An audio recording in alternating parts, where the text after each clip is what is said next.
Get ready with the juiciest scoop sa mundo ng showbiz. From trending news to exclusive behind the scenes, everything's served fresh and hot. Una na dyan. May bagong abangan ang fans ni Olivia Rodrigo matapos niyang i-announce ang kanyang latest single na Drop Dead, nilalabas sa April 17. Kasabay nito, naglabas din siya ng teaser photo na nagbibigay ng idea sa look at vibe ng kanyang bagong kanta. Ang nasabing track ang unang single mula sa kanyang third album na You Seem Pretty Sad for a Girl So In Love na nakatakdang i-release sa June 12 sa kanyang official website. Ibinahagi ni Olivia na kahit sinusubukan niyang gumawa ng pure love songs, lumalabas pa rin na may halong lungkot ang kanyang music.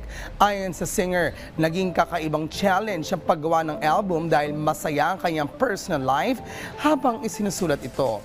Pero sa kabila nito, nanatili ang kanyang signature style, mga kantang tungkol sa love na may halong emosyon tulad ng Longing at Konting Sadness. Matatanda ang unang nakilala si Olivia sa album na Sour at Guts. At noong 2024, bumisita rin siya sa Pilipinas para sa kanyang concert tour. Kaya naman, inaasahang mainit ang pagtanggap ng fans sa kanyang bagong music release.